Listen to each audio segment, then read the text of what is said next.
आपका स्वागत है शॉर्ट हैंड गुरु यूट्यूब चैनल पर। डिक्टेशन शुरू होगा। 3, 2, 1 स्टार्ट। अमेरिका, इजराइल और ईरान के बीच युद्ध छिड़े 1 माह बीत चुका है, लेकिन अमेरिकी राष्ट्रपति ट्रंप की ओर से खुद को शांति का मसीहा बताए जाने के बाद भी पूरी दुनिया को प्रभावित करने वाला एक खतरनाक सैन्य संघर्ष खत्म होने के बजाय और खिंचता ही दिख रहा है। इसका प्रमाण है अमेरिका की ओर से ईरान के परमाणु केंद्र को निशाना बनाना। ईरान के इस्फहान स्थित परमाणु केंद्र पर अमेरिका ने एक ऐसे समय बंकर बस्टर बम गिराया जब ट्रंप ईरानी नेताओं से शांति प्रस्ताव पर कथित तौर पर वार्ता भी कर रहे हैं। या तो वे झूठ बोल रहे हैं अथवा ईरान के साथ साथ पश्चिम एशियाई देशों और विश्व के साथ भी छल कर रहे हैं। पश्चिम एशिया संकट का समाधान करने के मामले में उनका इरादा कुछ भी हो, वे बिल्कुल भी विश्वसनीय नहीं रह गए हैं। इसी कारण अमेरिका में तो उनका विरोध बढ़ता ही जा रहा है। उनके मित्र देश और यहाँ तक कि नाटो राष्ट्र भी ईरान के खिलाफ युद्ध में उनका सहयोग करने को तैयार नहीं।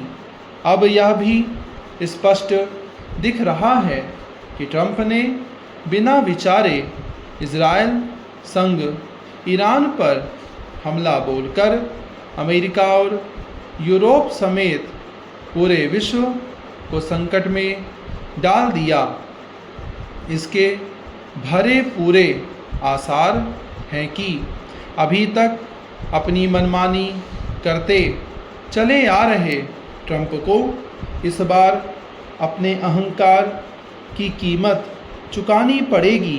पश्चिम एशिया संकट जिस तरह गहराता चला जा रहा है और ट्रंप इस संकट के समक्ष जिस प्रकार असहाय निरुपाय दिख रहे हैं, उसमें उनकी जगहंसाई तो हो ही रही है।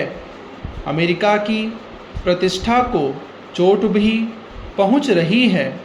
यह सही समय है कि अमेरिका के नीति नियंता और साथ ही वहाँ की जनता इस पर विचार करे कि उसने ट्रंप सरीखे अस्थिर प्रवृत्ति के व्यक्ति को राष्ट्रपति चुनकर क्या हासिल किया। इसमें संदेह नहीं कि अमेरिका के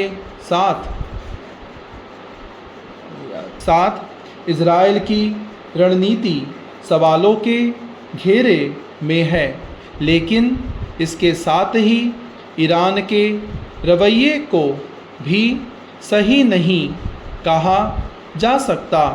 ईरान एक तरह से यही दिखा रहा है कि अमेरिका और इजराइल का सामना करने के क्रम में उसे अपनी बर्बादी की परवाह नहीं और उसकी प्राथमिकता ऊर्जा संकट को चरम पर ले जाना और अपने पड़ोसी देशों की नाक में दम करना है।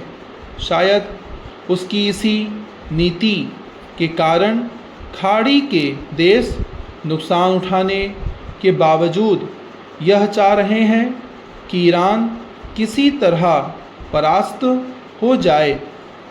इससे भी बड़ी विडंबना यह है कि विश्व के प्रमुख देश अमेरिका, इजराइल और ईरान के बीच के घमासान को रोकने के लिए गंभीरता से कोई ठोस पहल करते नहीं दिख रहे हैं। अब जब सभी देश निष्प्रभावी दिख रहे हैं, तब फिर यह आवश्यक हो जाता है कि कहीं से कोई यह आवाज़ प्रबलता से उठे कि मानवता के हित में इस युद्ध का पटापेक्ष किया जाए। अच्छा होगा कि ऐसी आवाज़ उठाने का काम भारत करे। चैनल को सब्सक्राइब करना ना भूलें। फ्यूचर के डिक्टेशन और लाइव स्टेनो स्किल टेस्ट देने के लिए साथ में लाइक और शेयर जरूर करें वीडियो को। धन्यवाद।